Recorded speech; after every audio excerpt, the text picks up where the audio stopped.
bakit parang napipilitan ako, bakit parang malungkot ako. Dapat hindi ganito eh. So maganda may inuugat po tayo dyan. At nakakatuwa po na bilang isang leader, ang inyo pong pastor, ay meron pong ganong attitude. Hindi siya kontento na ang mga ginagawa niya at mga nararanasan niya ngayon ay sapat na. So sana po sa araw na ito magkaroon po tayo ng ganung attitude. Tingnan natin ang ating mga sarili. At I know you have been praying for this. Thank you for praying for this. And thank you that I see you today. Opo, kasi may kaya kayo nandito, pinlano niyo po ito. Pinlano niyo pong makarating para marinig po ang salita ng Panginoon. Nagpapasalamat din po ako kasi ang gawain ito sa Pulilan ay matagal na pong gawain. Nabanggit po ni Pastor Jerry na ako po yung nagpastor sa Borongan, Eastern Samar. From time to time, bumibisita po ako sa Manila, bumibisita po ako sa aking sending church. Binibisita ko ang aking sending pastor. Ang sending church ko po ay ang Society Bible Baptist Church of Baliwag na pinapastoran po ni Pastor Dong Sanchez. Yung pong sinasabi ni Pastor Jerry na dinisciple ko po yun. Hindi po akong direktang nag-akay sa kanya sa Panginoon. Meron po siyang best friend nung araw na dinala siya sa church. At nagkataong isa po ako sa mga workers po doon. At magkalapit lamang po ang bahay namin.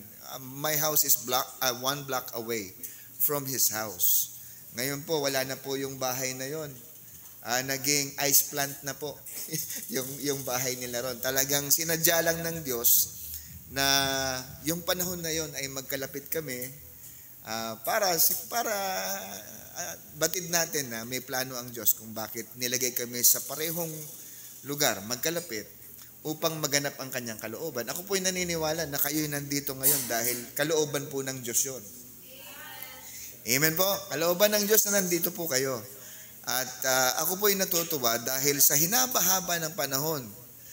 Ako po'y nag-start ng work ng 2000 hanggang 2004 po ako sa Eastern Samar. Andito na po yung gawain na ito at natutuwa po ako hanggang ngayon nandito pa rin ang gawain na ito. At hindi po yan biro. It takes the grace of God to stay in the will of God and in the ministry for that, for a long time, nakatulad ng haba ng panahon na inyo pong naranasan na dito po sa gawain na ito. Masarap dumalo sa church. Nararanasan niyo ba yan? Are you enjoying the services na nagaganap dito linggo-linggo?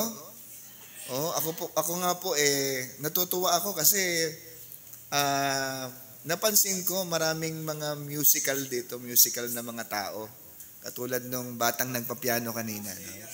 Jasper! Ayan. Praise God for your talent, for your gifts. At salamat, pinagagamit mo yan sa Panginoon. Hindi lahat meron yan eh.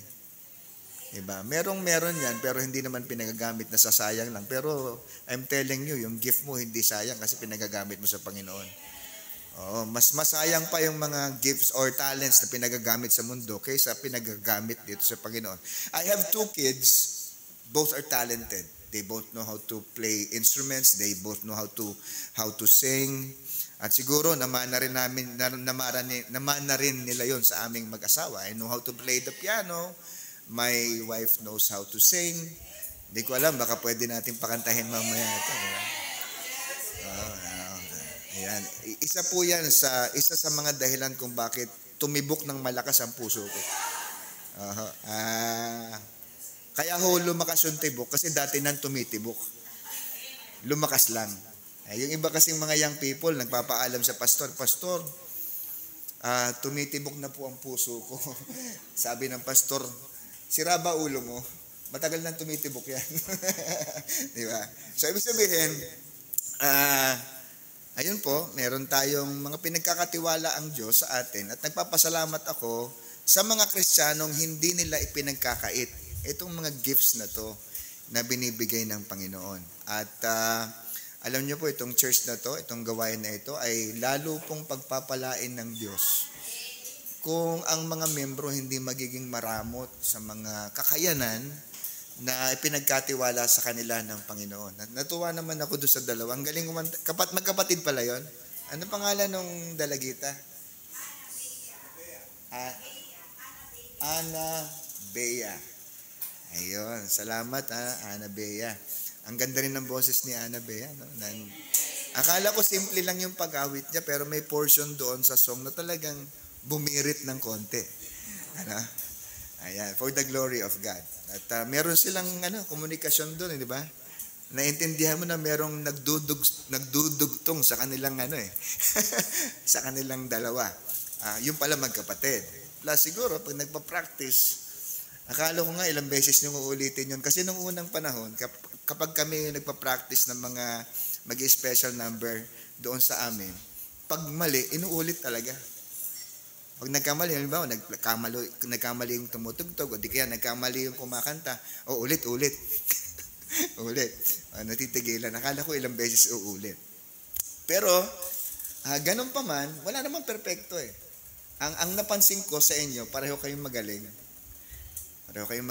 At sana, sa paglipas ng panahon, hindi kayo mawawala sa paglilingkod sa ating Panginoon. That's what we're going to talk about in our Sunday school. Yung hindrances to service.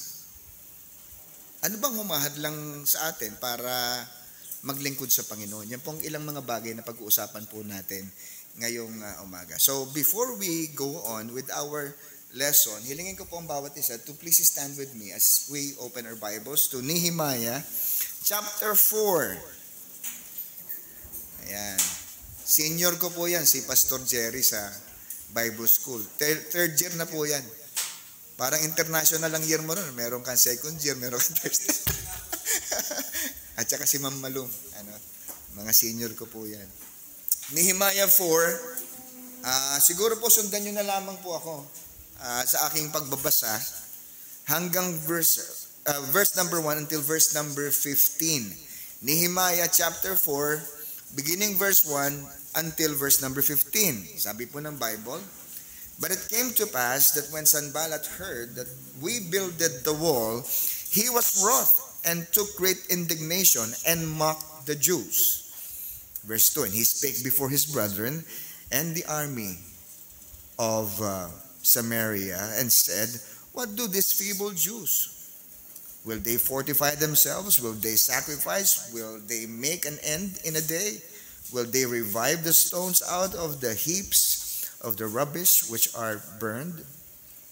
Now Tobiah the Ammonite was by him, and he said, "Even that which they build, if a fox go up, he shall even break down their stone wall. Hear, O our God, for we are despised, and turn their reproach upon their own head, and give them for a prey in the land of captivity, and cover not their iniquity, and let not their sin be blotted out from before thee, for they have provoked thee to anger before the builders." So built we the wall, and all the wall was joined together unto the half thereof, for the people had a mind to work. But it came to pass, when Sanballat and Tobiah and the Arabians and the Ammonites and the Ashdodites heard that the walls of Jerusalem were made up, and that the breaches began to be stopped, then they were very wroth, and conspired all of them together to come and to fight against Jerusalem and to hinder it. Verse 9, "Nevertheless, we made our prayer unto our God, and set a watch against them day and night because of them."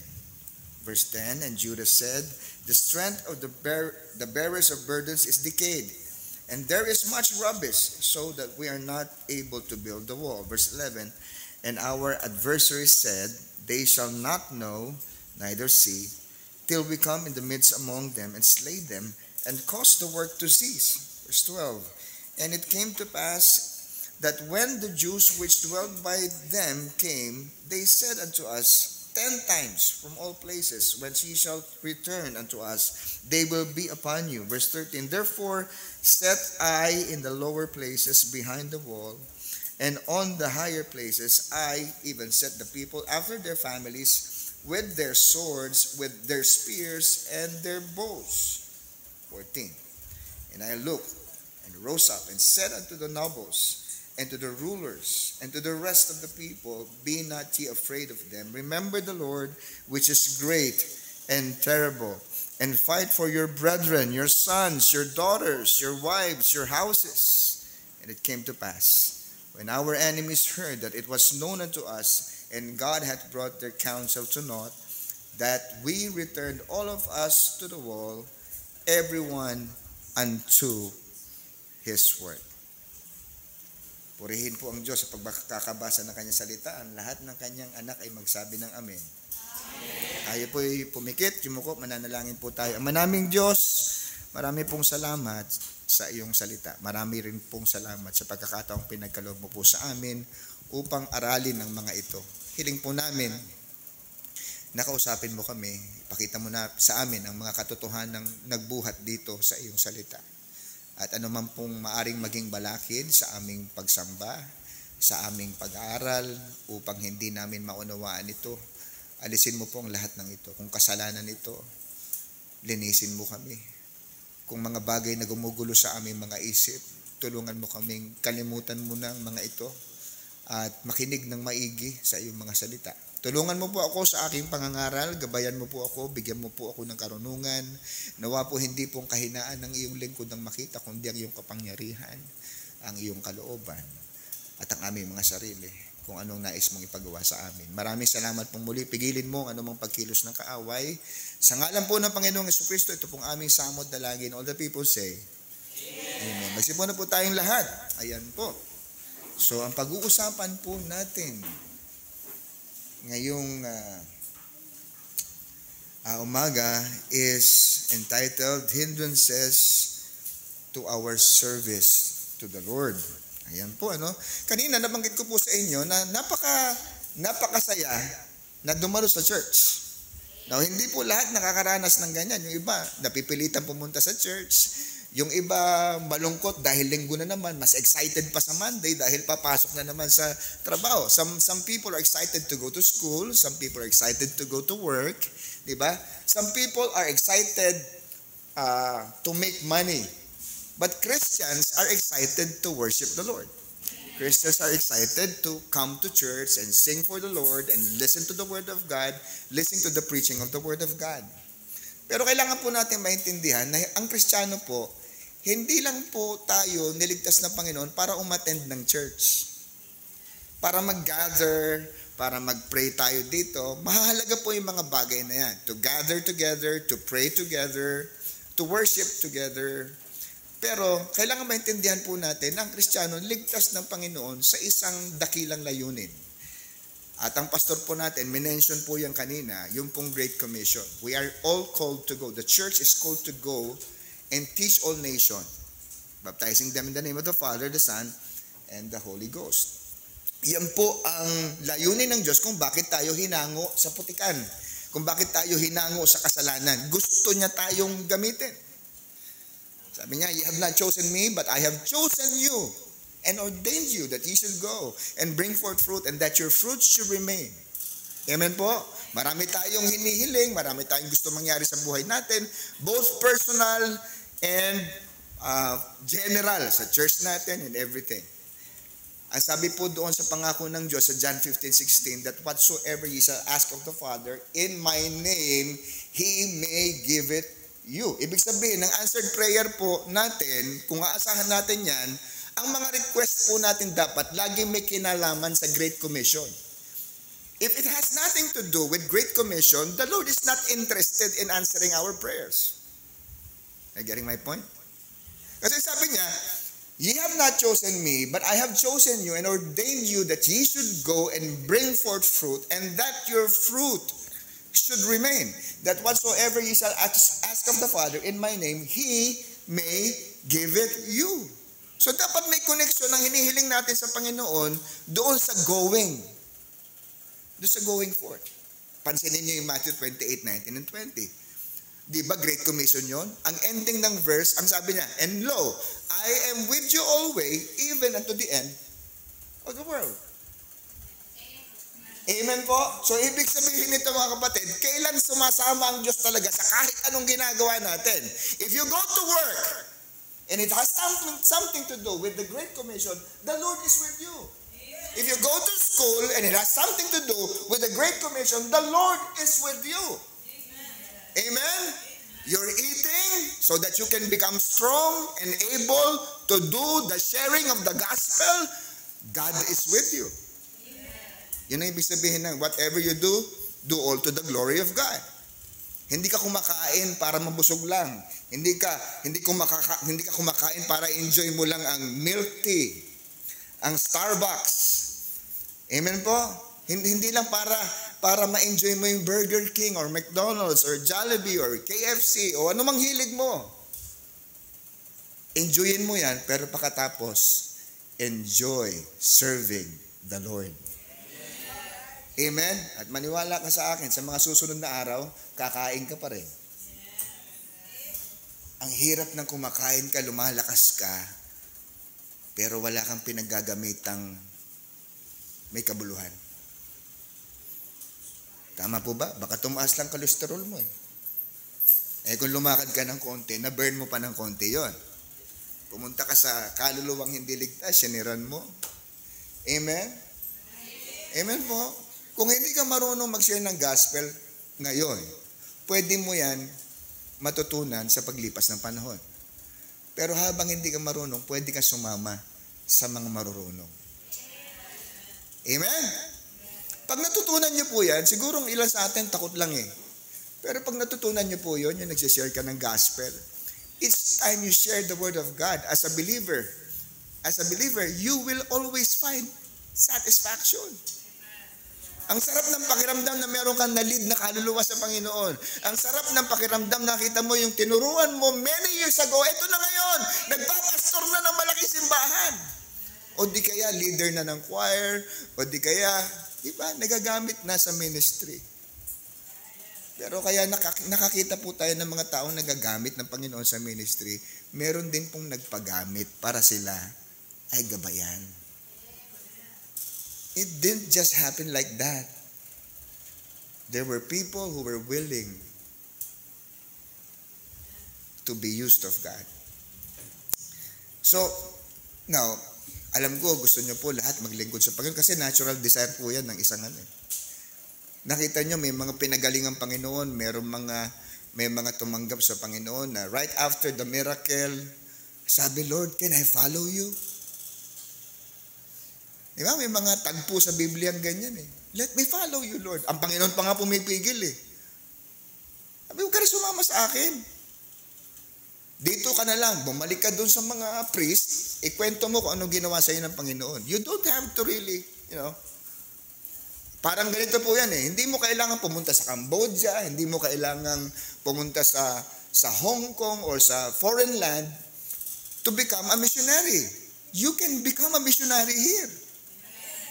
Opo. Sabi nga ng isang kanta, I don't know if you know this song, sabi doon sa kanta, you don't have to travel far to spread God's holy word. You don't have to sail to lands where the gospel is seldom heard. While I'm here at home, I'll pray, and I'll live a life that's good. I'll win souls for Jesus in my own neighborhood. Amen. You can win souls for Jesus in your own neighborhood. Hindi mo kailangan pumunta sa Japan, hindi mo kailangan pumunta sa Canada to become a missionary there. You can be a missionary in your own neighborhood. Amen po. Ayan, kayo po ay bunga ng mga taong may burden sa kaluluwa. And the only way you can pay is to have a burden too and share the gospel to others. Amen. So what does hinder us to service? Nakita natin ito pong si Nehemiah, nagbe-build sila ng wall. Everyone was, working together. The key to growing as a church is to work together. Huwag niyong pabayaan si pastor na siya lang ang nagtatrabaho. Huwag niyong pabayaan si pastor's wife, si Ma'am Malu, na siya lang ang gumagawa, ang kanyang pamilya, na sila lang ang naglilingkod sa Panginoon. Bawat ligtas, bawat Kristiyano, dapat naglilingkod sa Panginoon. And nobody has to force you to serve Him. Binanggit ni Pastor Jerry kanina, yung sino ba tayo, ano bang nature natin, makasalanan tayo. Diba? Walang mahihita ang Diyos sa atin eh. Sa totoo lang, wala tayong ka-value in the sight of God. Nevertheless, God loved us. Diba sabi ng Romans 5:8? But God commended His love toward us in that while we were yet sinners, Christ died for us. We were loved in that very state of becoming a sinner. Ang hirap suklian ng kabutihan ng Diyos. Mahirap tapatan ang pag-ibig niya. Pero di ba dapat kahit sa limitado nating kakayanan at limitado nating isip, ginagawa natin ang lahat upang magpasalamat sa kabutihan ng ating Panginoon. And the least we can do as Christians, as true believers, is to serve Him. To serve Him with the best we can. Amen. Okay? So, hindi natin mababayaran ang ating kaligtasan para po sa ating mga panauhin. If you are trying to work your way to heaven, mali po kayo. Nagkakamali po kayo. Mali kayo ng paraan. Hindi nyo kayang iligtas ang sarili nyo. Hindi sapat ang kabutihan natin para po tayo maligtas. Na katulad ng sinasabi ng marami. Ako'y pastor, nagpapakabait ako. Baka sakali tanggapin ako sa langit. Marami na po ako nasira na ganyan eh. Nagtitiwala sila sa kanilang relihiyon, nagtitiwala sila sa kanilang edukasyon. Ang dami nilang pinagkakatiwalaan. Yung iba-ibang santo pinagkakatiwalaan. Lahat tinatawag para maligtas lang. Pero alam nyo, pag binasa nyo ang Biblia, napakapayak pala ng paraan para maligtas. Sabi ni Jesus mismo sa John 14:6, I am the way, the truth, and the life. No man cometh to the Father except by me. That means there's only one way to heaven, that's Jesus. Hindi nakakalito. Hindi ka maguguluhan. Sapagkat ang sabi ng Panginoon, ano man ang relihiyon mo, ano man ang naging kasalanan mo, huwag mo problemahin yan. Ang sabi ni Jesus, ako ang daan, ang katotohanan, ang buhay. Walang makararating sa Ama, kundi sa pamamagitan ko. Daan-daan ang relihiyon sa Pilipinas, ang kasasapi para ka maligtas. So wag muna yung pagsapi ang isipin natin. Ang isipin natin paano maligtas. Kahit nasaan ka, pwede ka maligtas kung malalaman mo ang tanging paraan para maligtas. Yun na nga po yun. Ang daan patungo sa langit, si Kristo. There's another verse in John 3:16 that says, gayon na lamang ang pag-ibig ng Diyos sa sanglibutan kung kaya ipinagkaloob niya ang kanyang bugtong na anak. Sino po yun? Si Jesus. Anong ginawa ni Jesus? Siya po'y nabayubay sa krus ng Kalbaryo, nilibing na buhay na maguli para sa ating mga kasalanan. Upang ang sino mang sa Kanya ay sumampalataya, hindi na mapapahamak, bagkus ay magkakaroon ng buhay na walang hanggan. Amen po? Ganyan po ba ang ginawa ninyo? Nanalig po ba kayo kay Kristo? Isang araw sa buhay ninyo, naalala niyo po ba na tinanggap niyo siya as your personal Savior and Lord? If you remember that, you remember the date. To some of you, you still remember the date. You still remember the day when you received Christ as your personal Savior and Lord. Nung araw po na yon, ibinigay po sa inyo ng Diyos ang buhay na walang hanggan. The greatest gift that a person can ever have is eternal life. Jesus. Diba? Hindi yung learning to love yourself. Kasi may kantang ganun eh. Learning to love yourself is the greatest. Diba? Hindi yun. Ang pinakadakilang pag-ibig ay ang pag-ibig ng ating Panginoon. Okay. So makikita po natin, these people, the Israelites, were working together, doing the work of God. If you realize that what you're doing is the work of God, dapat sumasama ka dyan. Nag-join ka dyan. Hindi ka dapat mahirap anyayahan. Sige na. Wala ka namang gagawin. Halika na rito. Hindi, walang pilitan. Yung pag-attend mo rito, hindi ka pinilit. Kasi save ka, di ba? Amen? Ganon din sa paglilingkod. Kung maglilingkod tayo sa Panginoon, nobody has to force you. Hindi ka dapat pinipilit ng pastor mo, hindi ka dapat pinipilit ng ka-churchmate mo, kasi if you are really saved, you will be excited to serve the Lord. Pero bakit hindi excited? Number one hindrance is what? Unsaved minister. Pag hindi ka talaga ligtas, mahihirapan ang pastor mo sa'yo. Magbago ka. Iwanan mo na yan. Diba? Marami sa atin, bisyo pa lang, nangihinayang ng iwanan eh. You know why? Mas mahal mo yun kaysa kay Kristo. Bakit mas mahal mo yun kaysa kay Kristo? Hindi mo pa kasi nararanasan ang pag-ibig ni Kristo. Kung naranasan mo na pag-ibig ni Kristo, makikita mong ito ang pinakamahalagang bagay na meron ka. Hindi yung bisyo mo. When I got saved, nobody taught me to leave my vices. I decided to leave my vices. You know why? Because I immediately knew it was wrong in the sight of God. Tinanggap ko si Lord eh. Sabi ko, tinanggap ko na siya.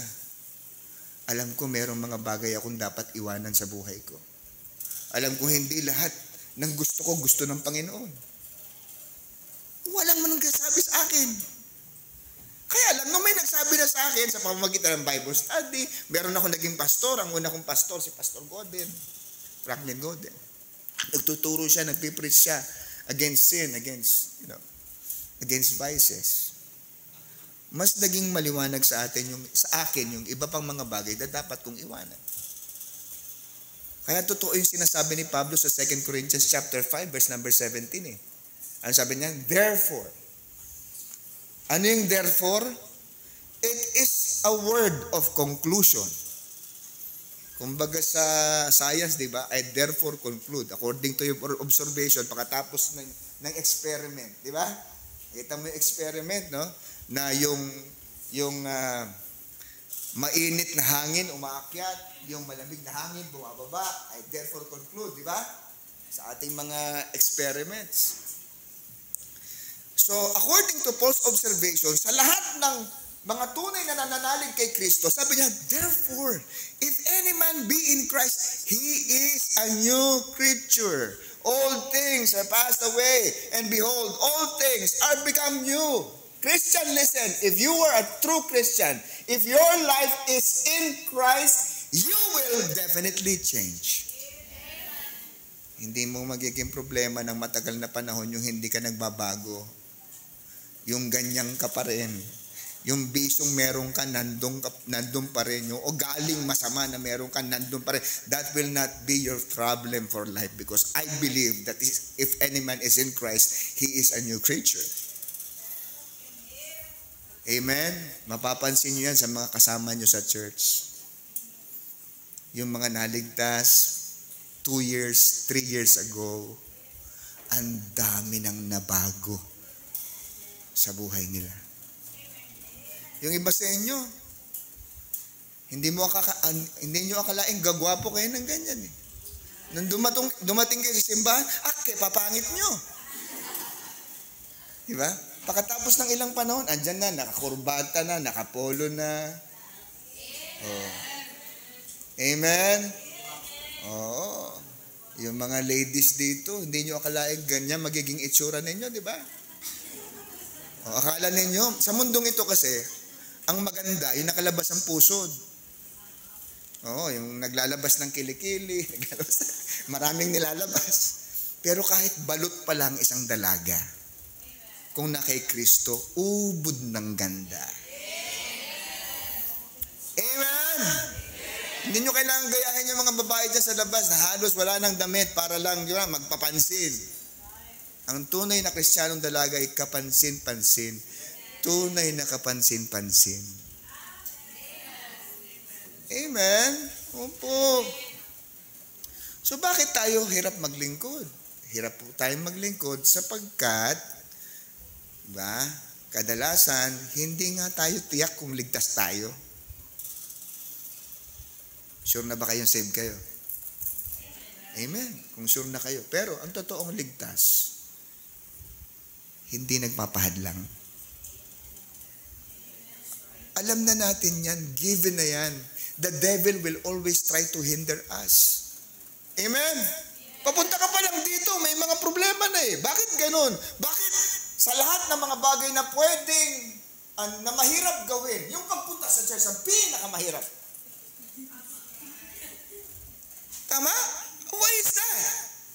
Pupunta ka sa school, hindi naman ganun kahirap. Pupunta ka sa work, hindi naman ganun kahirap. Tama po ba yun? Lalo na sa pasyalan, hindi ganun kahirap. Wala tayong kinakatwiran. Nakakaga naman magpupunta doon sa tagpuan na yan. Hindi. Yung iba sa inyo, hindi na nga matutulog eh. O ganun po, nung last na youth camp po namin, naku po, ang daming kabataan, doon na natulog sa church. Yung iba hindi natulog. Ayaw malate, ayaw mahuli. Pero bakit pag sa church, okay lang? Realize that? Because an enemy is always trying to stop us. An enemy is always trying to hinder us. Given na po yan. We have an enemy. We are in a battle. Every Christian is a soldier. That's why every Christian should realize that we are in a battle. We are in a fight. Nakikipaglaban po tayo, nakikipagdigma po tayo araw-araw. Kapag hindi mo na-realize na nasa digmaan ka, hindi ka makikidigma. Paupo-upo ka lang dyan, paisi-isi ka lang dyan. You will not train yourself. You will not strengthen yourself. You will not listen to the word of God, which makes your faith grow. Di ba sabi? Faith cometh by hearing and hearing by the word of God. That's why you come here. Not all the time you're strong. It takes daily discipline to make a Christian really strong. You can be strong today, but not tomorrow. Right? O kaya nga, kung linggo ka lang makikinig na salita ng Diyos, this will not be enough for you to be strong and fight the devil. Amen po? Remember, the devil has more than 7,000 years of experience. Amen? Oh. Wala pang mundo, nandun na si Satanas. Wala pa yung earth, nandun na si Satanas. Are you listening? Naintindihan nyo? And that kind of an enemy is an enemy we're going to fight. And we can never defeat him with our own strength. Never. We can only defeat him with the strength of the Lord. Kita nyo? Tapos, wala tayong panahon sa church, wala tayong panahon sa pagde-devotion, pagpe-pray. Kaya marami sa atin talunan. Nahahadlangan po tayo. Hindi madali ang Christian life. Hindi ito katulad ng school mo na pwede mong ipasa ang subject kasi nangopya ka lang. Kahit di ka nag-aaral. Oh, tumabi ka lang sa matalino. Tapos ikaw matalinaw. Pasado ka. Pero dito sa Christian life, this is personal. Amen. Pwede ka manggaya, pero kapag nanggagaya ka lang palagi, talo ka dyan. Gagayahin mo yung kilos at galaw ng katabi mo sa bangko. Sige nga, sabihin nyo sa katabi nyo, gagayahin kita. Yan. Tumingin ka sa kabila, sabihin mo, kung kaya mo.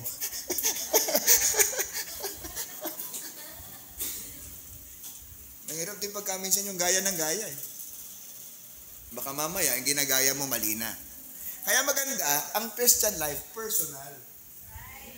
Kung ano sinabi sa iyo ng Diyos, kung anong pahiwatig sa iyo ng Diyos, kung ano yung pangungusap at panawagan sa iyo ng Diyos, yun ang gagawin mo. Iba ang tawag ng Diyos kay Pastor Jerry, iba ang tawag ng Diyos sa akin. Ang calling namin personal. Tinawag ako sa Bustos, tinawag siya sa Pulilan. Bagay siya sa tao sa Pulilan, bagay naman ako sa tao sa Bustos. Hindi pwede kami mag-shift, hindi kami pwede magpalit kasi hindi tayo bagay. Pinagtagpo lang tayo pero hindi tayo tinadhana. Intindihan niyo?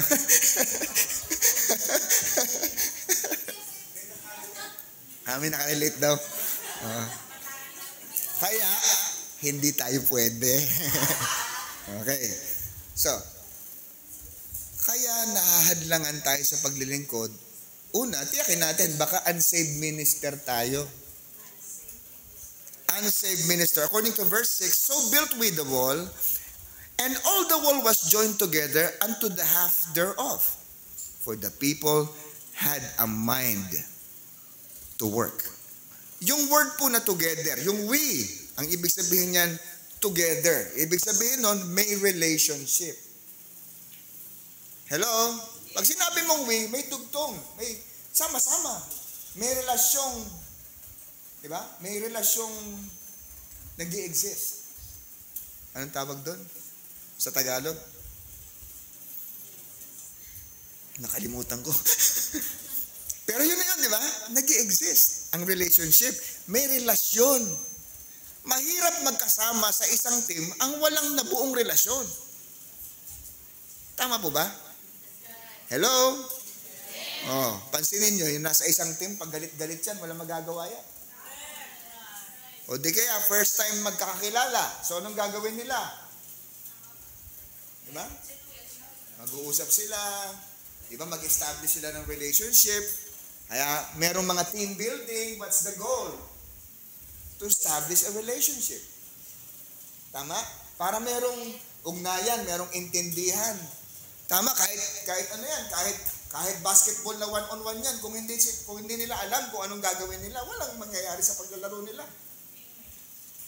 Dapat alam nila kung anong goal sa sport na yan. Paano makascore. Amen po? So meron ding ini-establish na relationship. Yung nagwa one-on-one sa basketball, naglalaro ng tennis, naglalaro ng ping-pong. Para may magawa silang maayos na laro. Kahit nga magkaaway o magka-compete. Ano ito? Tignan, magkalaban yan. Tama po ba? Eh kung sila nga gumagawa sila ng komunikasyon, ng pagkakaintindihan, tayo pa na nasa sa isang church. Hello? Maganda meron tayong relasyon sa isa't isa. Higit sa lahat, bawat isa, meron dapat relasyon sa Diyos. Kaya hindi ka makarelate most of the time. Baka hindi ka saved. Ha? Ano ba yung Great Commission na yan? Bakit ba kailangan? Puro lang complain. Bakit ba kailangan humayo? Bakit ba kailangan mag-Bible study? Bakit kailangan pumunta sa church every Sunday? Bakit kailangan mag-worship? Iba katwiran ng mga nagsasabing Christian sila, kahit naman sa bahay ako, hindi ako nakakalimot kay Lord Ha? Nakalimutan mo yung Sunday, tapos hindi ka pa rin nakalimot kay Lord? Asan ang ano mo? Ano nangyari sa logic mo? Actually, mga backslider, ganyan ang katwiran. Madalas, walang pinagkaiba sa unbeliever. Ang buhay, akala mo unsaved. Ang buhay, akala mo unbeliever. Bakit? Malayo na kasi sa Diyos Ganun ang nangyayari sa taong malayo sa Diyos. Pumupuro lang utak. Hindi ka nga nakarating sa church, sabihin mo, hindi mo ka nakakalimutan ng Diyos. Ano ka? Naintindihan mo ba sinasabi mo? Hindi mo pwedeng sabihin na mahalaga sa iyo ang Diyos, tapos hindi mahalaga ang worship. And by the way, service is part of worship. Whatsoever you do all to the glory of God. What does that mean? It means worship. Whatever you do, it's a form of worship. Worship is a lifestyle. Is that not only happen inside the church building, it happens everywhere you go. It happens everywhere you are. When you talk, you should be worshiping. When you think, you should be worshiping. When you walk, you should be worshiping. When you eat, you should be worshiping. Anything that you do, you should be worshiping God. Kaya kung ganyan ang isip ng Kristiyano, hindi siya mabubuhay sa kasalanan Bakit? Bawat pagkakataon sa buhay niya, sasamantalahin niyang sumamba sa Panginoon. So if it becomes a lifestyle, coming to church every Sunday is no longer a problem. Coming to church every midweek service is no longer a problem. Because it has already become a lifestyle. Amen. Amen. So bakit mahirap? Bakit mahirap pumunta sa church? Bakit mahirap mag-soul winning? Bakit mahirap mag-giving? Bakit mahirap mag-participate? Baka hindi saved. Mahirap talagang kumbinsihin ang taong hindi saved. Mahirap pasunurin ang taong hindi saved. Mahirap magbago ang taong hindi saved. Lahat mahirap. You know what the Bible says? My sheep hear my voice. And I know them. You could pretend that you know him. But he said, he knows you. Or, in other words, sa isang banda, he doesn't know you. Amen? So, stop pretending. Kung hindi ka save, aminin mo na. Na kung save ka, bago ka na. Amen? So, we together, it speaks about relationship. The wall was joined together. What does it mean? It means accomplishment. Dapat yung pamilya nagkakaintindihan. May nakausap akong tatay. Bumili sila ng sasakyan. Binili nila ng sasakyan yung isang miyembro ng pamilya, one of the children.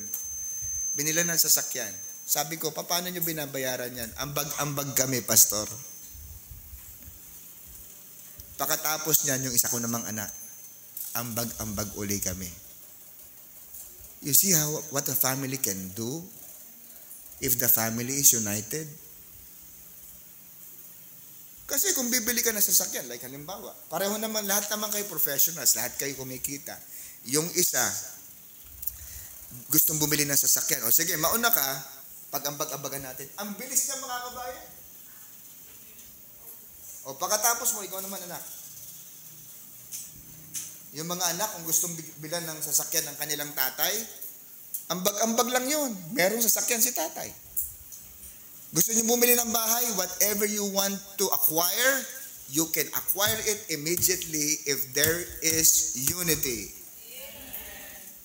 Kahit anong trabaho, madaling magagawa kung nagkakaisa. At ang pinakamalakas o pinakamataas ang chance na magkaisa, yung may relasyon sa isa't isa. Diba? Mahirap makiisa mga kapitbahay nyo dito. Mga kapitbahay! Magso-soul winning tayo! Sino kayo lalapit? Mga kapitbahay, bibili kami ng property. Tulungan nyo kami, maawa na kayo. Mauubos na lang ang laway mo. Walang mangyayari sa ginagawa mo. Pero kung nagkakaintindihan kayo at may unity kayo, may mangyayari sa ginagawa ninyo. Kailangan lang save lahat. Amen. Alam nyo ngayon, sa church namin, Evangelistic Sunday. Itong whole month na to is our church anniversary celebration sa church po namin. At meron kaming iba't ibang programa sa bawat Sunday. Meron kaming Lord's Supper Sunday, meron kaming Revival Sunday. Ngayon po, Evangelistic Sunday. Nung Revival Sunday po namin, before the service, yung mga organizers, ang ginawa po nila, ginrupo nila into 3 yung church members. Ang goal is to share the testimony of salvation. Hello.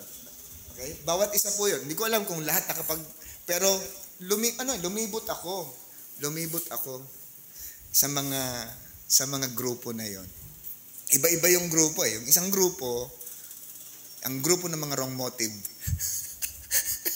Lahat po ng wrong motive na pagpunta sa church. Nung nagsimula kayo dito sa church, dito po kayo sa grupo na to.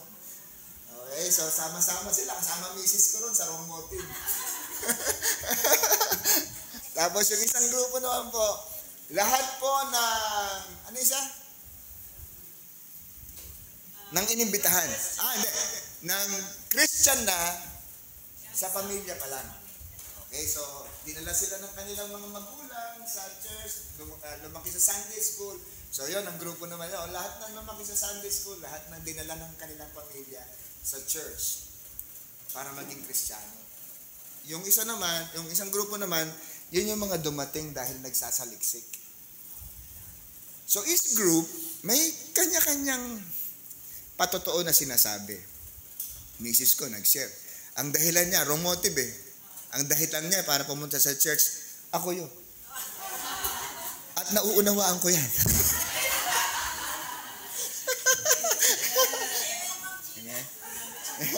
Pero, later on, nagbago. Nagbago yun. Ang naging motibo niya later on, ang Panginoon.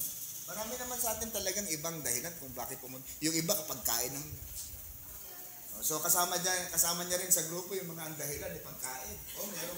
May fellowship, may kainan, di ba? So may mga young people po kami, nang simula ng kanilang Christian life, pagkain. Yung iba doon, kilala nyo. At kapag pinag-uusapan nila yun, nagtatawanan sila, nagkakasiyahan sila kasi kung babalikan nyo yung mga panahon na yun, iba yung dahilan ng pagpunta ko sa church, pero binago yun ng Panginoon. As I kept on listening to the Word of God, I was converted. Sabing ganun ng iba, binago ng Diyos. Nagbabago nga eh. Nagbabago tayo.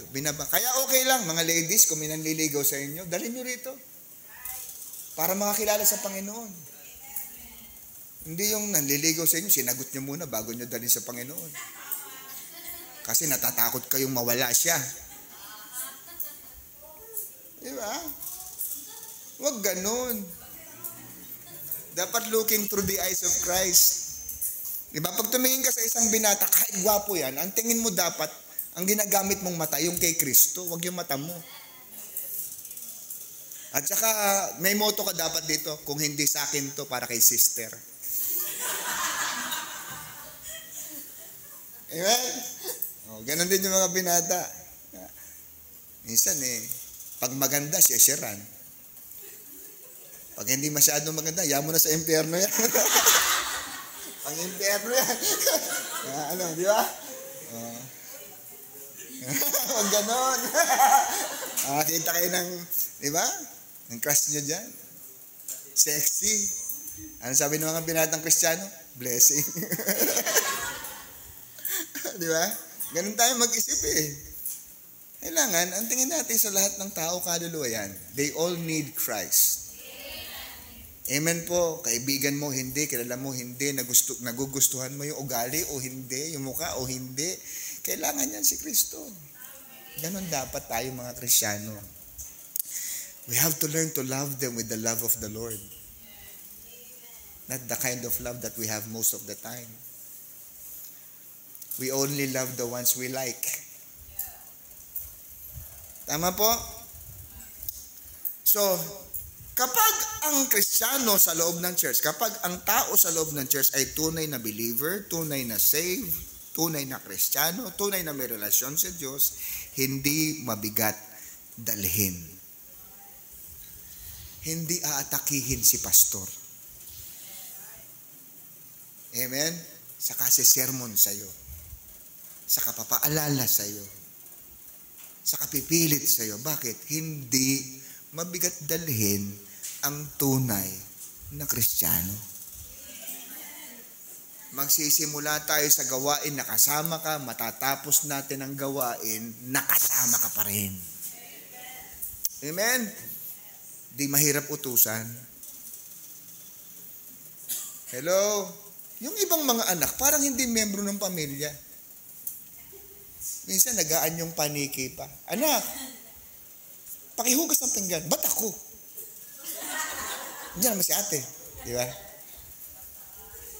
Nagiging paniki. Ba't ako? Hindi ka nga miyembro ng pamilya kung paniki ka. Ano? Mga lahing aswang? Okay. Hindi mabigat dalhin, hindi mahirap utusan, hindi mahirap kumilos. Amen? Nalalagpasan ang mga hadlang sa gawain.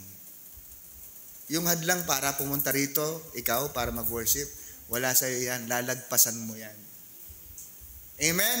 Yung offend na yan, offend na yan sa loob ng church, natural yan, normal yan. Bakit? Yung katabi mo, hindi yan perfecto. Oh, harapin nyo yung kanan nyo, nasa kanan nyo.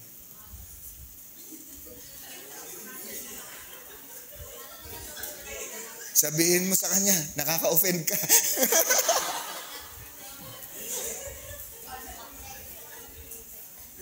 Tapos, sagutin mo. Sabihin mo ganito, ba't ikaw? Hindi. Di ba paniki din siya? Walang hindi nakaka-offend dito. Kaya huwag kang mawawala dahil na-offend ka lang. Amen? Alam niyo ang trabaho ni Satanas pag na-offend ka? Palalakihin niya ang dahilan. Bibigyan ka niya ng spiritual magnifying glass. And instead na mamagnify mo ang gawain, mamagnify mo ang Panginoon sa buhay mo, mamagnify mo ang layunin sa buhay mo, mamagnify mo ang ministry mo, yung katitisuran na yan ang namamagnify mo. At sasabihin mo, ayoko na. Kristiyano pa naman siya. Bakit ganyan siya? Hindi siya dapat ganyan. Dapat. Oo, Kristiyano yan, pero hindi perfecto yan. Nagkakamali yan yung best friend mo ngayon. Yan ang number 1 makakasakit sa'yo isang araw. Kung pahihintulutan ng Panginoon. At pagka minsan pinahihintulutan ng Diyos na masaktan tayo upang masubok kung gaano tayo katotoo sa ginagawa natin. You will not only serve God because it is more convenient to serve Him. Sometimes God will put away our conveniences para makitang naglilingkod pa rin siya. At tayo, kahit wala yung mga conveniences na yan. Buti nga tayo, meron tayong church building eh. Meron kayong sasakyan. Ang iba, wala nito. The early Christians didn't have this, the things that we have today. No social media, no Facebook,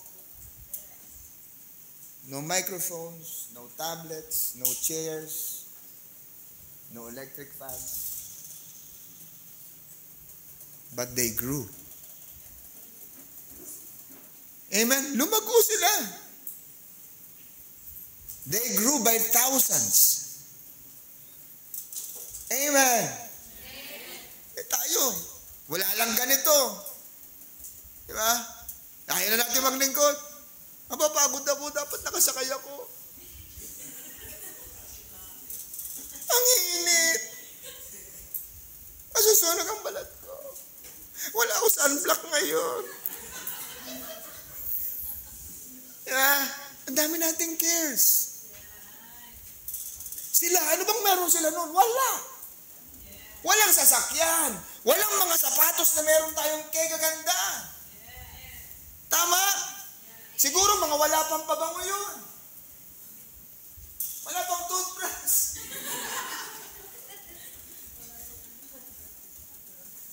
But they grow.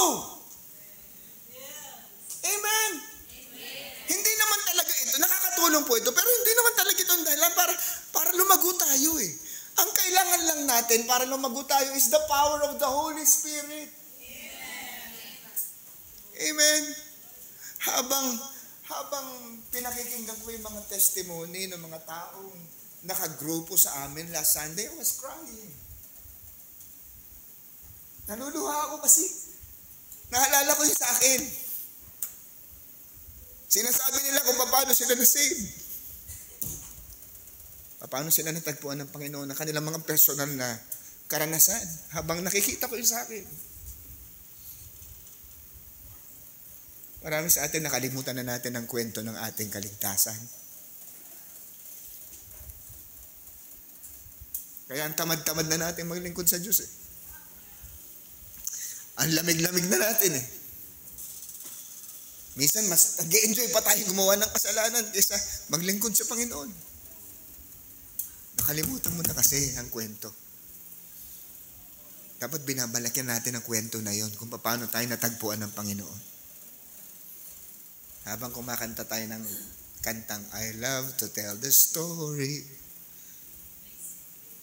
Diba? Of unseen things above. Of Jesus and His glory. Of Jesus and His love. Amen? Balikan natin yung araw na tayo naligtas. At kung wala ka ng kwentong yan, baka hindi ka ligtas. Baka sumabay ka lang sa Agos, baka gusto mo lang matuwa ang kaibigan mo, kaya ka pumunta sa church. Baka gusto mo lang matuwa sa iyong mga magulang mo, kaya ka sumama sa church. Napilitan ka, diba? Nagpapatuloy ka kasi natatakot ka, baka pagalitan ka ni pastor. Hindi yun ang mga dahilan kung bakit ka maglilingkod sa Panginoon. You will serve the Lord because of that personal relationship that happened to you many years ago. Amen? Kaya malalagpasan natin lahat. Amen? Ang kailangan lang, save ka. Ang hindrance kasi, unsaved minister. Pangalawa, unsurrendered minister. Siguro nga save ka, kaya lang unsurrendered. Sabi sa James 4, verse number 7, submit yourselves therefore to God, resist the devil, and he will flee from you. Pag hindi tayo nakasurrender, ang dali-dali nating madagit. Pag hindi tayo nakasurrender, ang dali-dali nating mahadlangan. Pag hindi tayo nakasurrender, ang dami-dami po nating complaints. Ang hirap naman yan, di ko kaya yan. Ilan sa inyo ang sumama sa outing na mag-swimming kayo na hindi naman kayo marunong lumangoy? Taas ang kamay. Yung unang pagsama mo sa outing, swimming, sumama ka, nagmamadali ka pa. Kompleto ang, di ba? Kompleto lahat ng swimming attire. Okay? Okay, hindi kayo marunong lumangoy. Taas ang kamay, magtapat. Ayun, thank you very much for being honest. Marami sa atin ganyan. Di ba?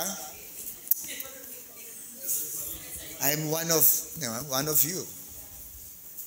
Na sumama sa, kasi exciting, di ba? May kasama kami nung araw, adult siya. Hindi ko na sasabihin ng pangalan, baka kilala nyo eh. Pero gusto niya sumama sa amin. Adult to, may anak, may asawa, nandun sa gilid ng pool. Sabi ko, Brad, anong ginagawa mo dyan? Ba't di ka lumangoy? Pastor, kinakabahan ako. Natatakot siya. Parang hydrophobic siya eh. Takot sa tubig. Pero pinilit niya. Gusto niya ang fellowship, gusto niya iba naman niya, gusto niya, hindi lang nandun siya just to enjoy. He wants to join us. Diba? He wants to have fellowship with us. Kaya kahit natatakot, kahit kinakabahan, kahit hydrophobic, lumusong siya sa tubig at ang tuhod ay nabasa. Basang-basa siya, pero natatakot na sa gilid. Hindi siya May mga sumasama kahit natatakot. Diba? Kasi gusto maki-join. O di kaya excited mag-join. At marami sa atin ganun, diba? Oy, buong church, pupunta mag-outing. Punta ng, Ilocos ba yun? Diba? Yung iba sa inyo, magpapabaptize na rin, makikibaptize kahit hindi mo alam kung ligtas ka.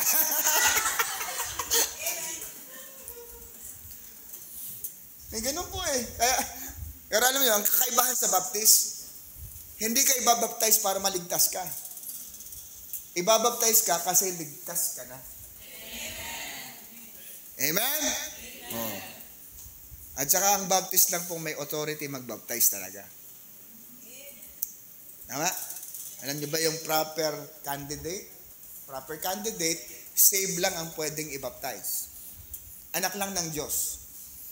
When Jesus went to John the Baptist, binaptize ni John the Baptist, ang sabi doon sa Matthew 3:16, "This is my beloved Son, in whom I am well pleased." Tinig sa langit, nagsabi, "This is my beloved Son." Ano ibig sabihin nun? Yung anak lang ng Diyos ang pwedeng i-baptize. Si Jesus, the only begotten Son of God.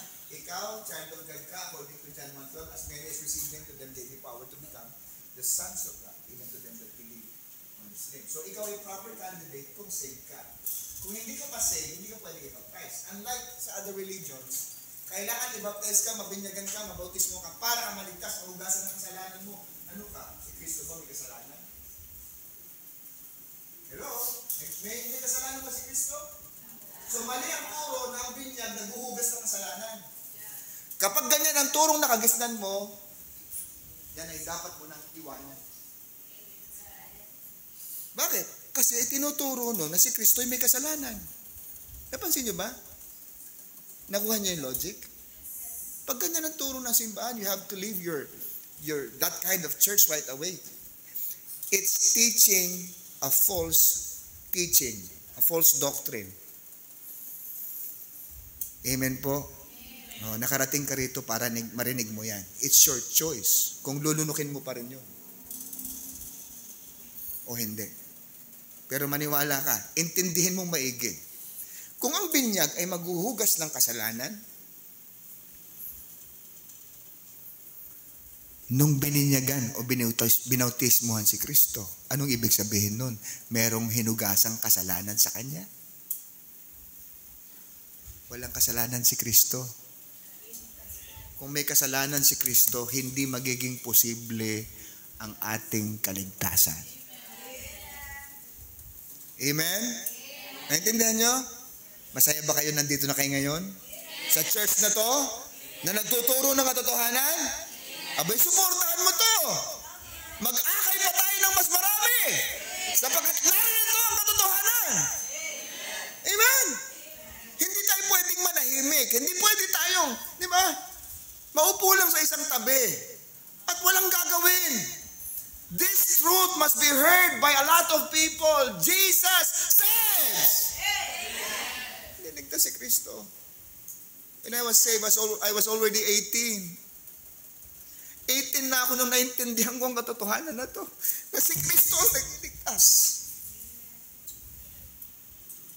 Naisip ko, paano kung namatay ako nung 15 anyos ako?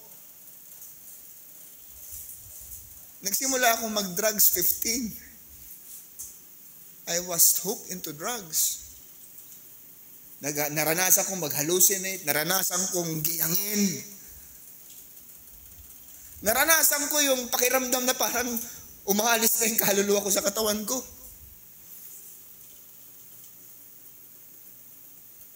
Yung TV namin nakabukas yun hanggang gabi. Pagdating ng 3:00, lumalabas yung 3 o'clock habit. May prayer doon. Di ba? Since I was a Catholic, pag nakikita ko yun, para kung hindi mapakali. Hindi ko alam kung bad trip yun or what. Pero nararamdaman ko, pag lumalabas yung 3 o'clock habit na yun sa TV, parang sinasabi nun, nahaharap ako sa Diyos isang araw. And I'm not prepared. Kaya nagpapasalamat ako sa tiyahin ko na pinuntahan ako sa hospital no ako'y masama na ang lagay ko noon dahil sa pagdodroga. Inimbitahan ako sa isang Baptist church sa Mandaluyong. Nakarating po ako doon, may nag-share sa akin ng gospel doon. Mandaluyong Bible Baptist Church, 9 de Febrero. Kung saan ang nasa itaas po noon, yung pinasukan namin na Pastor Jerry, Ma'am Malu, ng misis ko, ng Bible Baptist Seminary. So doon po ako unang nakarinig ng salita ng Diyos. Somebody led me to Christ, pero hindi masyadong malinaw yun sa akin eh. Hanggang sa makarating po ako doon sa church ni Pastor Goden. Dito po sa Security Bank, Magsaysay Boulevard. Nandun ang church nila nung araw. Mas naging maliwanag po sa akin.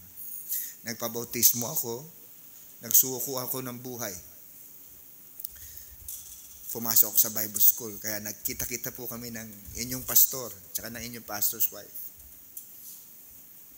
So, dito, makikita po natin na ang dahilan kung bakit hindi po tayo nakakapaglingkod, nahahadlangan po tayo sa paglilingkod, kasi unsurrendered tayo eh. Bakit tayo hindi sumusurrender? Siguro, hindi natin nakikita yung laki ng ginawa sa atin ng Panginoon.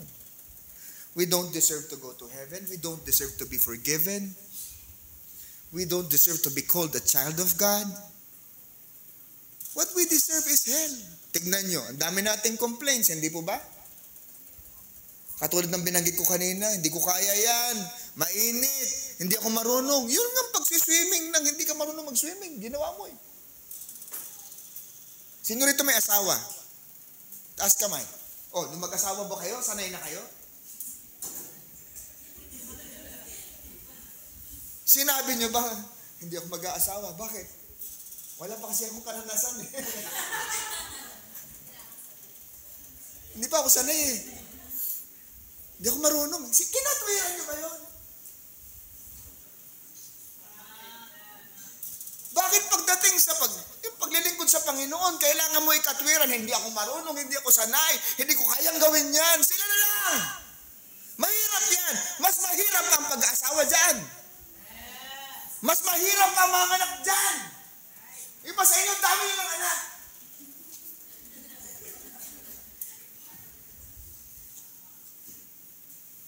Makahanap ng nakatwiran eh.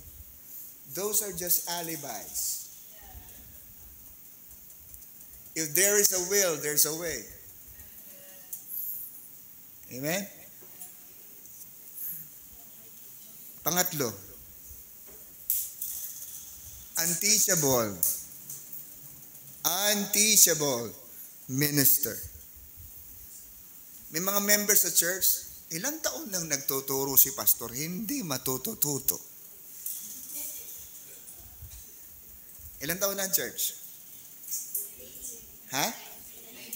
19 na ba? Lagpas na kayo sa legal age. 19 na. Dapat pwede na. Ilan na kayo? Ilan na natuto sa atin? After all those years? 19? Marunong na ba kayong mag-soul winning? Marunong na ba kayong mag-devotion? Marunong na ba kayong mag-pray? Yung iba sa inyo, marunong naman talaga, ayaw lang mag-try. Alam nyo, nakakagaling yung nagtatry. Nakakahusay yung nagpa-practice. Kahit graduate ka ng education, if you don't practice, pupurul ka eh. Graduate ka ng engineering, you don't practice, pupurul ka eh. Kahit anong dami natutunan mo sa Bible, if you don't practice, pupurul ka eh. Kahit gaano na katagal na nagtuturo si pastor sa iyo, if you don't practice, pupurol ka talaga. And you are missing a lot of things. You are missing the joy of serving Jesus. That's one. Right? You're missing the joy of serving Jesus. You're missing all the fulfilled promises. Hindi ma-fulfill ang promises ng Lord sa atin. Why? You don't practice. Yung iba sa inyo, hindi pa nakaranas ng Luke 6:38. Ano sabi ng Luke 6:38? Give, and it shall be given unto you. Good measure, pressed down, shaken together, and running over shall men give into your bosom. For with the same measure that ye meet withal, it shall be measured to you again. You have not experienced that because you have never practiced giving. Naniniwala ba kayo sa Bible? Alam niyo ba kung paano patutunayan na talagang naniniwala tayo sa Bible? I-practice natin yan. Amen. Ito pa, another promise na hindi natin na-experience. Marami sa atin hindi naka-experience. Yung Matthew 6:33. Ano sabi ron? But seek ye first the kingdom of God and His righteousness, and all these things shall be... Oh, di ba? Ang gusto lang natin palagi yung hulihang bahagi. And all these things shall be added unto you. Wow, praise the Lord. Hallelujah. I'm taking that promise. Pero ayaw natin yung kondisyon. Without doing the condition, you will not experience the promise. Seek first. Ano ibig sabihin? I-prioritize mo si Lord. Una si Lord. Ibig sabihin nun, kapag may inuuna, may pangalawa. Amen? Ano ang pangalawa? Yung eskwelahan na yan, dapat pangalawa lang yan. Huwag mong ikakatwiran, marami kang assignments. Hello? Mag-e-exam ka na bukas, kaya absent ka ngayon. Hello? Ang ibig sabihin ng priority si Lord, yung trabaho mo na yan, pangalawa lang yan. Huwag mo ikakatwiran na meron kang negosyong, iniintindi, may trabaho ka, wino-workout mo yung promotion mo. Hello, may transaction ka pag linggo. Huwag kang magkikipag-transact pag linggo. Diba? If you really want, God's blessing. Kaya tayo nasasalat palagi. Kaya tayo kinukulang palagi. Bakit? Hindi natin natutunang unahin ang Panginoon sa buhay natin. Seek first the kingdom of God. Prioritize Him. Say, Lord, bago love life. Gusto mo ng magandang love life, successful na love life, successful na marriage. Hindi mo inuuna si Lord. Paano mangyayari yun? Pipili ka ng lalaking mas mahal ka kaysa sa Panginoon. Mali yun. Dapat mas mahal niya ang Panginoon kaysa sa'yo. Huwag kayo pipili ng babaeng maganda lang. Mamili kayo ng babaeng inuuna niya ang Diyos sa buhay niya kaysa sa'yo. Amen? Ang daming umaakit sa atin. Kadalasan tuloy, yung inaasahan nating mangyayari sa atin sa love life, hindi nangyayari. Kaya ano ka ngayon? Ikaw ang kasama, pero ang isip iba, nasa iba. Bakit nagaganon? Pumili ka kasi ng taong ikaw ang inuuna kaysa sa Panginoon. Alam niyo bang maraming ministers na dati faithful sa church? Ginagamit sa church, fruitful sa church, naka-back up sa pastor, wala na ngayon. Alam niyo dahilan? Kadalasan, love life.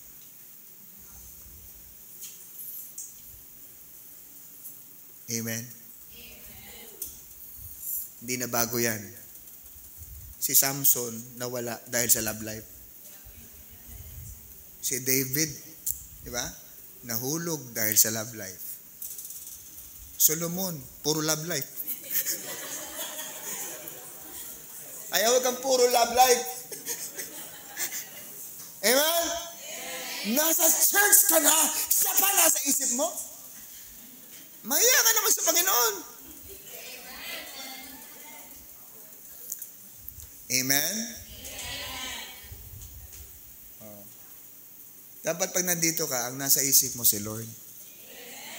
Hindi siya. Si Kristo. Hindi si Kristi.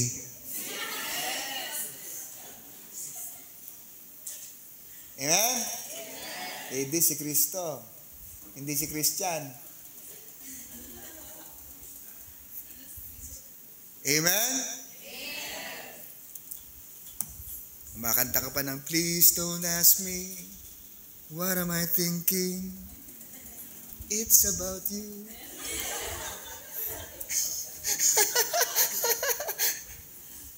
Tama? Okay. Unteachable, ang hirap turuan. Ang dami ng, di ba? Alam nyo, kilala ko yung pastor nyo. Alam nyo ba, isa sa pinakamasisipag mag-aral sa Bible School, pastor nyo. Oh, ako tamad ako mag-aral eh. Ay ako meron kayong mas dapat pinakikinggan yung pastor nyo kaysa sa akin eh. Ang sipag niya, minsan inabot ko yan dito. Yung talagang pagbabasa niya, yung paghahanda niya. Alam niyo, pinagpala kayo ng pastor. Na masipag mag-aral. Bakit siya masipag mag-aral? Kasi gusto niya kapag nagturo siya, meron kayong kakainin. Mabubusog kayo spiritually. Hindi lahat ng pastor ganyan. Amen? So be teachable. Napupuyat yan. Nakakalimot na nga eh. Alam niya yung teksto, pero yung pangalan mo hindi.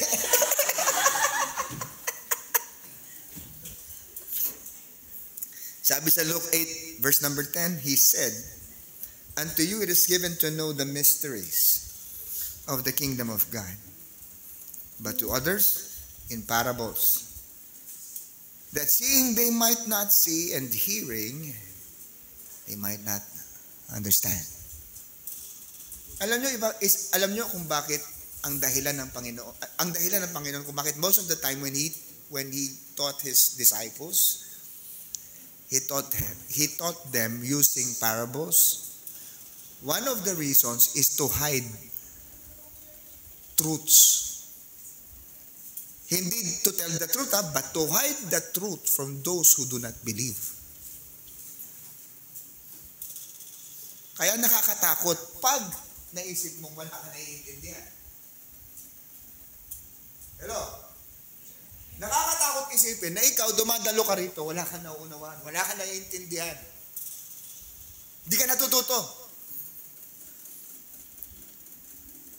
Pabalik na naman tayo sa unang point, baka di ka saved. Because the very intention of parables is to hide truths from those who do not believe. Ang sabi niya, he said unto you, it is given to know the mysteries of the kingdom of God, but to others in parables, that seeing, they might not see.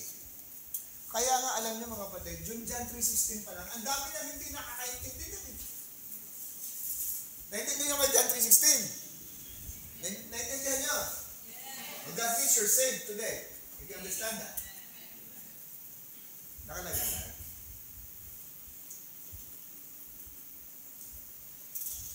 Some religions do not understand that. Lalo na yung mga naniniwala ang kaligtasan sa pamamagitan ng church membership. They do not understand John 3:16. Ano sabi ni Jesus? I will give you a comforter.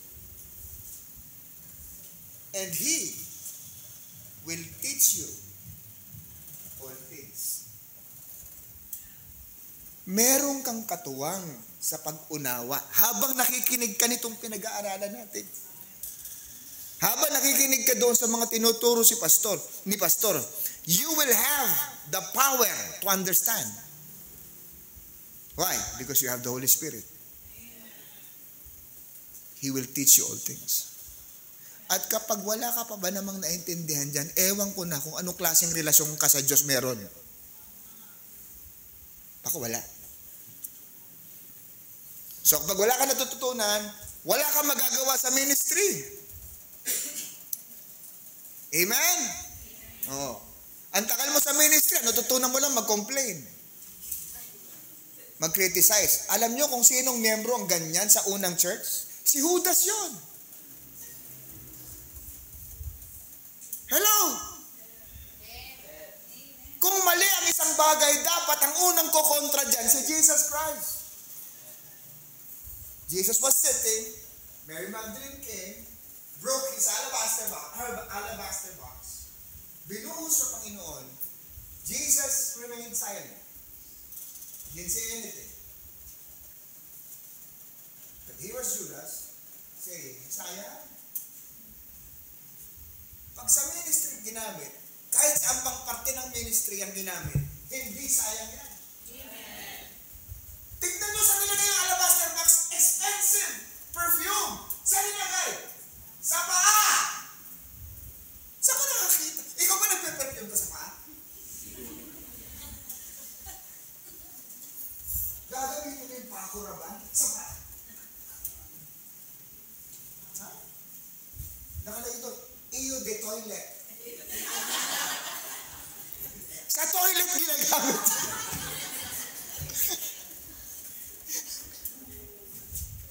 Nakuha nyo? Saan nilagay? Sa paa ng Panginoon. Paano Panginoon? Alam mo ba unang pastor yung si Jesus Christ? Unang pastor. Kung ako'y naging miyembro ng church at ang pastor ko si Jesus Christ,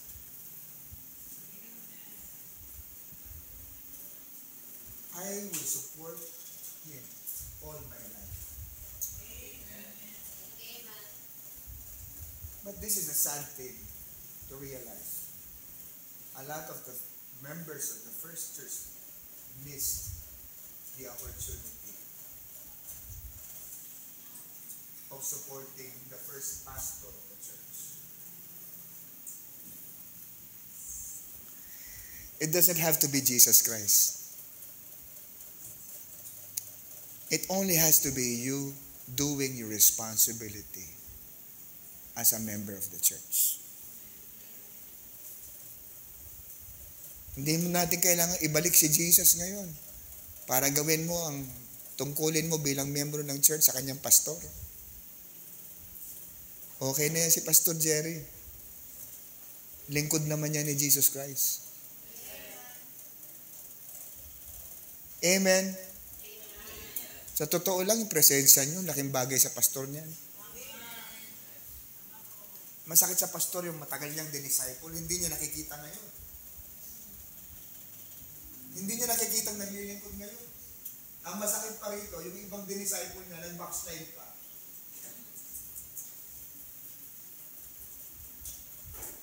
Amen? Amen. Minsan, mahirap ilagay ang isip ng pastor sa isip ng membro. You don't understand most of the time what we've gone through as pastors. You don't understand the hurt. You don't understand the pain. You don't understand the experience of losing people. Minsan hindi nyo alam na mahal kayo ng pastor ninyo. Ang nakikita nyo lang yung mga sigaw niya sa pulpito. Ako naniniwala ako, kahit hindi mo makita madalas na mahal ka ng pastor mo. Kasi may mga tinatawag kasi tayo mga love language, hindi po ba? Minsan hindi naman nagagawa ng pastor yun. Ang alam niya lang, mahal ka. Sa totoo lang, sa tinagal-tagal ng panahon ng pastor nyo rito at sa dinami-dami ng karanasan niya na hindi maganda sa gawain na ito. Wala naman kaming, alam nyo, ang kwento ng pastor, pare-pareho lang yan. Iba-iba lang ng anyo. You talk about losing members, we have the same stories. Nawalan ka na ba ng member, pastor? O, diba? Sabi sa inyo eh. Amen? May mga membro ka na bang kumalaban sa'yo dito? Oh, di ba? Pareho kami ng storya niyan. Mga membrong hindi nakaintindi sa amin, we have, same story. So, walang ibang pwedeng magkakaintindihan talaga, kundi puro pastor eh. At minsan, ang magagawa nyo na lang members, huwag nyo na subukang intindihin kami. Suportahan nyo na lang kami at ipanalangin nyo kami. Dahil hindi naman ito madaling trabaho. Mukha lang sa tingin ng maraming iba. Kasi, diba? Tingnan yung tsura ko.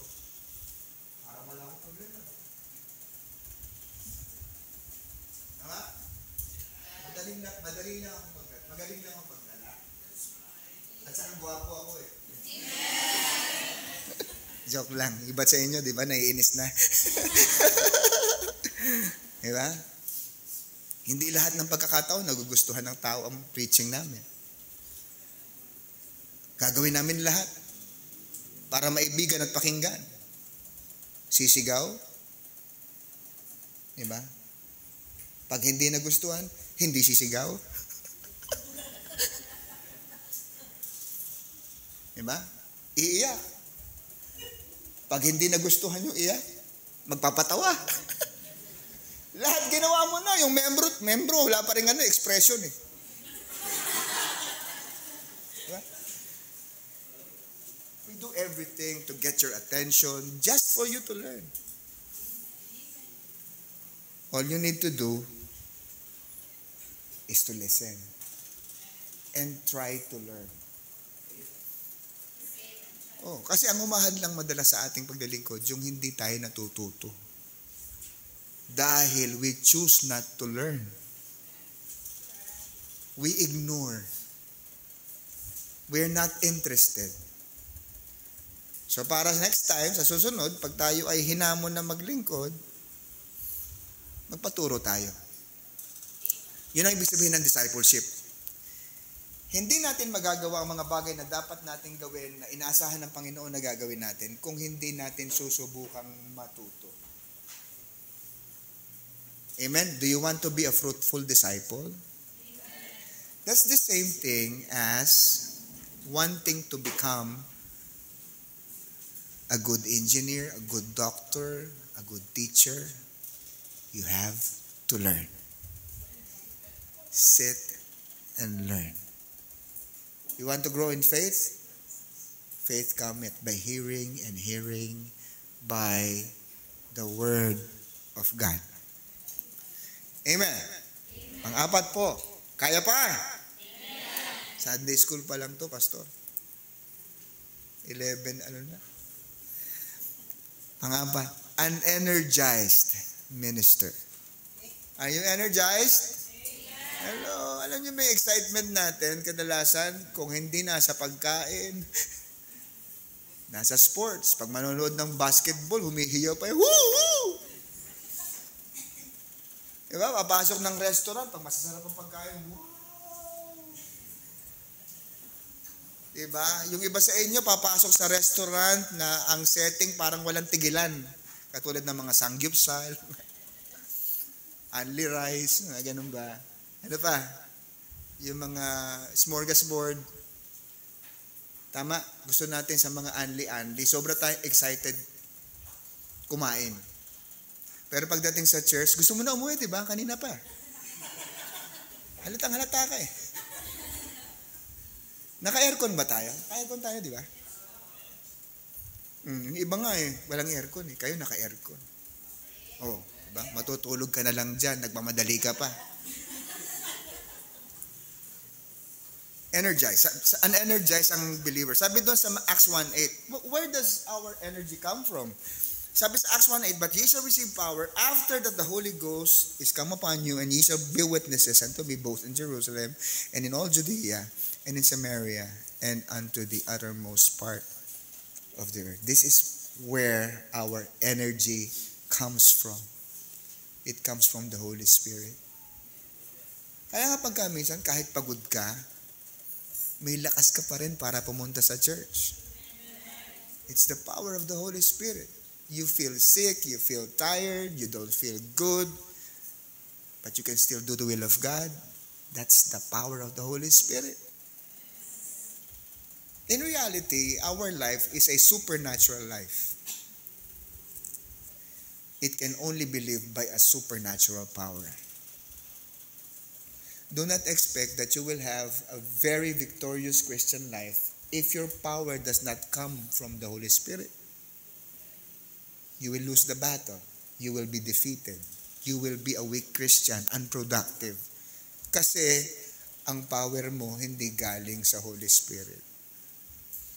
Pupunta ka rito dahil sa kaibigan mo. Pupunta ka rito dahil sa pastor mo. Pupunta ka rito dahil nasa mood ka. Saan gagaling ang power mo?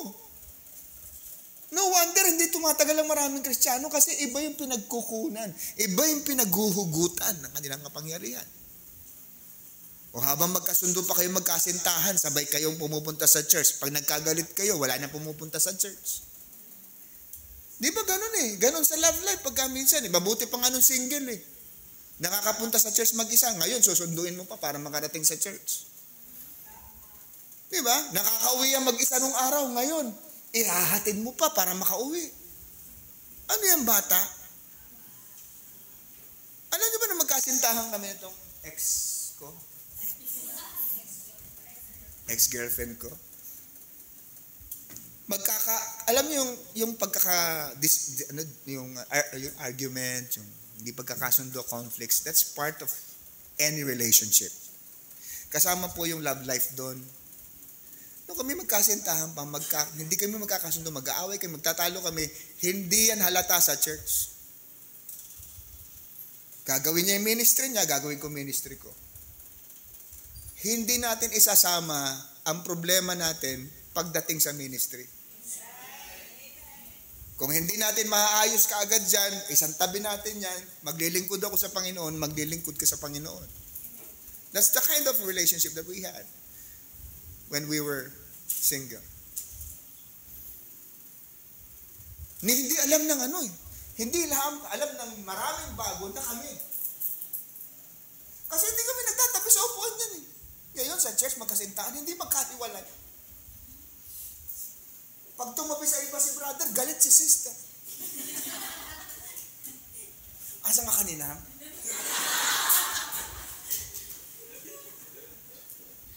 Hinahanap kita, wala ka. Ganon din si brother. Sino naman yung kausap mo? Parang walang boyfriend ka. Sobra? Ano ka ba? Hindi pa kayo. Diba? Hindi mo pa siya pag-aari. Bigyan mo siya ng kalayaan.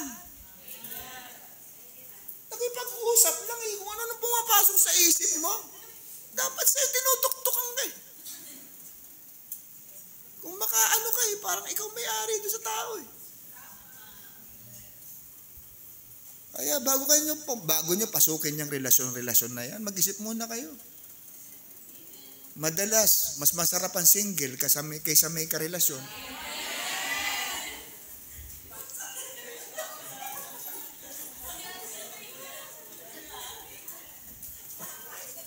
May karelasyon ka, time-consuming yan. Time-consuming yan! Tagal-tagal yung mag-usap, wala naman kayo pinag-uusapan. Walang topic. Diba? Lumipas ang isa, 2, 3, 4 na oras, hindi ko maintindihan. Nagtititigan lang naman. Diba? Samantalang ang dami-daming gagawin sa church. Ang dami-daming bibisitahin. Ang dami-daming ministry na dapat pasukin. Kailangan na mas maraming oras sa practice ng choir, practice ng special number. Hindi ka nakapag-practice. Bakit? Ginamit mo ang oras mo sa kung ano. Eh, pag ganyan ka, nakakasayang lang ng oras yung relasyon nyo, tigilan nyo na yan. Hindi magandang relasyon yan. Amen. Be teachable. Dapat hindi si brother ang nag-e-energize sa'yo, ha? Hindi si sister ang nag-e-energize sa'yo, ha? Dapat Holy Spirit. Hindi rin si nanay. O ano? Babangon ka ba dyan o hindi? Magsisimula tayo. Hira. Minsan, kung hindi ang alarm clock ang kailangan gumising sa atin, ang boses ni nanay ang gigising sa atin. Kung hindi ang boses ni nanay, boses ni tatay. Iba nag-energize. Alam nyo, pag may Holy Spirit, nagkukusa yan. Amen. Mauuna ka pa sa alarm clock. Amen? Naintindihan nyo na? Magkakaroon na ba tayo ng pagbabago next Sunday? Ganun lang po yun. So ito po yung mga dahilan kung bakit tayo po ay nahadlangan sa ating pagmiminister. One last verses. Huling few verses. Ito po. Romans 15 to 19. Sabi dyan, nevertheless, brethren, I have written them more boldly unto you in some sort, as putting you in mind because of the grace that is given to me of God, that I should be the minister of Jesus Christ to the Gentiles, ministering the gospel of God, that the offering up of the Gentiles might be acceptable, being sanctified by the Holy Ghost. 17, I have therefore whereof I may glory through Jesus Christ in those things which pertain to God.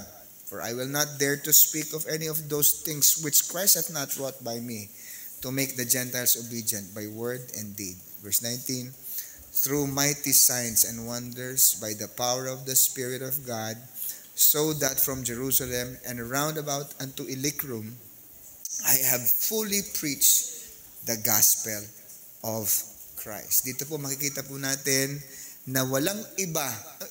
Paul is known to be one of the great apostles in church history. Siya po may pinakamaraming naisulat na aklat sa Bible. Siya po yung may pinaka naranasan na masasakit at hindi magagandang karanasan sa ministry, pero he remained serving the Lord. Hindi yan madali, mga kapatid. Baka kung ang ilan sa atin makaranas ng dinanas ni Paul, ay matagal na tayo nag-quit sa ministry. Pero alam natin kaya nagawa ni Paul yan, hindi dahil, di ba, magaling siyang abogado, hindi dahil sa malakas ang kanyang katawan, hindi dahil sa marami siyang impluwensya because of his position as a Pharisee. Hindi. Kaya siya nakasurvive doon dahil sa power ng Holy Spirit. Diba? Anong klaseng energy to na meron si Paul? It was an energy, a power coming from the Holy Spirit. And we believe na kaya din natin yun sa kapangyarihan pa rin ng banal na Espiritu. Not because you're physically strong or mentally strong or financially strong, pero strong because of the Holy Spirit. Strong because of the power of the Holy Spirit. So sana po, mula po dito sa mga pinag-aralan po natin, makita natin ang ating mga sarili. Masaliksik po natin. Save ba tayo talaga? Unsurrendered? Dapat siguro mag-surrender na tayo. Amen? Unteachable? Huwag natin pahirapan ang ating pastor sa pagtuturo sa atin. Hindi naman po talaga mahirap ang mga itinuturo dito. Lalo na kung may tulong ng pagpapaunawa ng banal na Espiritu. At tayo po ay maging malakas palagi sa kapangyarihan ng banal na Espiritu. So, dyan po tayo nagtatapos. At kumayo po tayo. Maliban na lang, meron kayong gustong itanong. Meron po kayong gustong. Sunday school kasi ito, para lang preaching, pero Sunday school po ito. Do you have any question po? Mukhang wala na. Matatalino ang membro ng Send the Light. Pastor.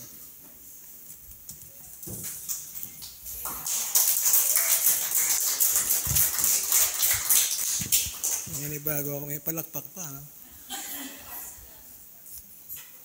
Okay, pwede ba tayong yumuko, panalangin? Ama, salamat po sa aming pag-aaral na ito at aming nakita ang mga kahadlangan sa aming paglilingkod sa iyo. And I want to challenge your people, Lord, doon po sa puntos na unsurrendered. Gusto ko pong adalhin sa iyo ang bawat isa na kung nangusap ang Diyos sa iyo ngayon habang tayo nakapikit, at I want to challenge you doon sa, Lord, I will be surrendered. I will surrender myself. Kung meron sa atin ngayon, meron ba? Pwede ka na tumayo yan sa iyo. Siyempre, kinaupuan, tayo lang yan. And I would like to pray. Tayo lang. Lord, I surrender life. Gusto ko ng surrendered life. Tayo lang sa iyong kinaupuan, if you would, please stand. Amen.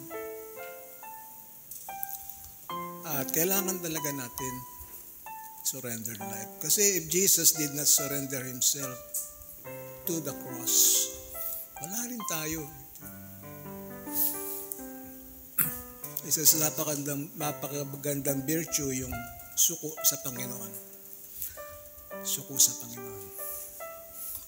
So lahat ng nakatayo? You're surrendering your life to God. Amen? I'll pray. Ama, sa time na ito, we acknowledge your message. We acknowledge po ang iyong pagtuturo po sa amin sa bawat anak mo nakatayo ngayon. I pray, O God, give us the grace na makapag-minister sa iyo, mag-surrender sa iyo, Panginoon. Hindi namin ito kaya without the grace na galing po sa iyo.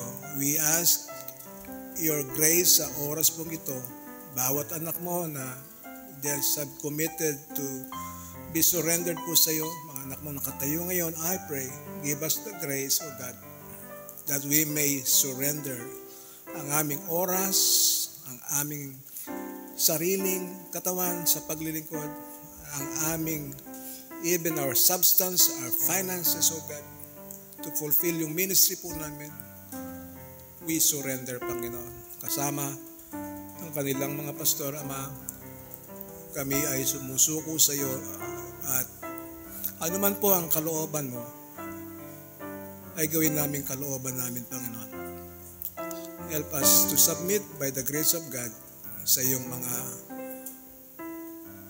kautusan, Panginoon. Salamat po sa mensahe ng ginamit mo. Salamat sa nag-respond sa panawagan ito. Salamat po. All this we pray in Christ Jesus' name. Amen. Amen. Amen. So let's have a break ng coffee break. Meron pa tayo isang challenge at sinamantala ko na ito dahil, di ba, ngayon lang natin naanyayahan si Pastor Darwin. So let's have a short break, coffee break, tapos let's ready for the second message or revival. Okay.